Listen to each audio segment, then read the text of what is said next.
Hey everyone, this is Miss S.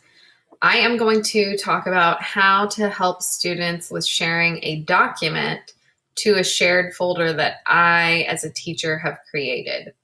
I'm going to do this because I want students to drop their document into the shared folder so that when they work in their peer groups, their peers have a central location to go to open up the documents that their other peers have created, and then they can provide feedback directly on that form.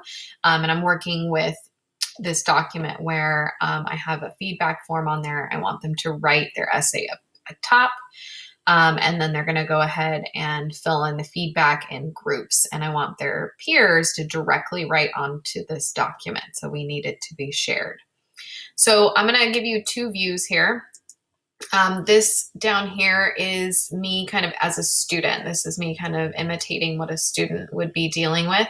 And up here I have my teacher perspective. So I, as the teacher, need to create a folder that is shared. So you would do that by going new and folder and then naming that.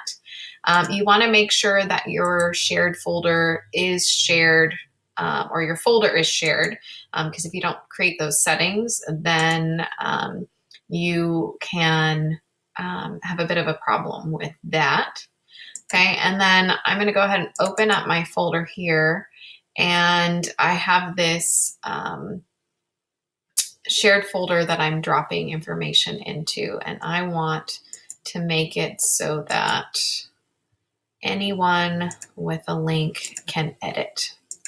And I want to make it editable because I need my students to be able to put the documents in there. And yes, there is a little bit of a danger in this because students are often silly.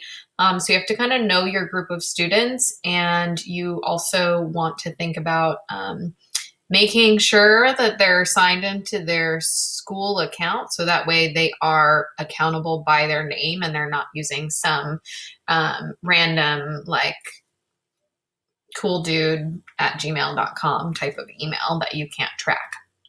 Okay, so I'm going to go ahead and copy this link. And what I want to do is share this folder with my students. I've got my folder here and I want to share it with them. So I've gotten that shared link and I'm going to give that to them. So you can share it through an email, a message, you can use a tiny URL, a bit.ly, whatever works for you. And I'm going to ask students to open up that link in their personal or school account. Okay. And I want them to put this into their Drive so that it's easy for them to drop their document into it. So I'm going to look at the options here and I'm going to add a shortcut to Drive. So I'm putting this shortcut into my Drive and I'm going to have them put that, organize it wherever that works for you. So I'm just going to add it to my general Drive myself. And if I go into my personal Drive and I back out to the whole thing, you will see that I now have this shortcut. So when it's a shortcut and it's not your folder, you will see this little arrow. And I'm going to open that up so you can see, I can see as the student now all of this information and all of the documents that are there.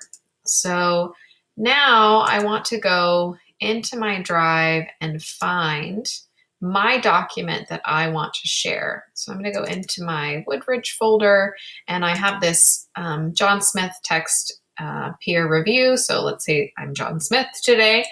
And I'm going to go ahead and get my, I'm going to move this to, excuse me, my folder that I now have a shortcut to. Okay, so I want this to go in here and I'm going to move that there. And it says, hey, everybody can see this. And you move it. Okay.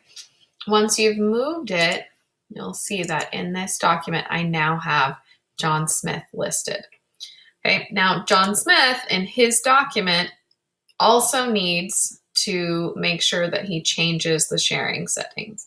So if we are in my Drive and we are in the text and peer review shared folder, I need to make sure that I have shared this as an editable link. Okay, so anybody on the internet can edit. We want this to be edit so that my peers can then go and open up the document. Okay, so I have all of these here, and I wanted to show you that I have students name their documents like this very purposefully so that all of period 1 is together and it's alphabetical by last name. All of period 5 is together, it's alphabetical by last name. Okay, so that's one strategy, just kind of an organizational strategy. Now, I'm in here in my personal account and I'm in this shared folder, and I should be able to go into any text. Look, I've got a John Smith in period 1 and a John Smith in period 5. I wanted to show that division. And this is my personal drive, and I can see now that I should be able to type directly into the document. So as I'm working with my peers, and let's say this is my piece up here that I'm reading to them, my peers are going to be giving me feedback. And I've given them instructions that aren't on this page for a read aloud. So I want 3 questions that they have, and I want 1 constructive critique.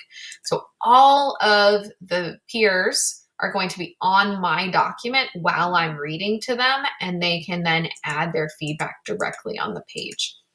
Like I said, sometimes students are silly, you need to read them. There are probably other ways to do this, but if you can build kind of that trust with students and have them do this, it's a really nice way to keep feedback on the same page as students are writing. Okay, so that's how to share to a shared folder that I have created as the teacher.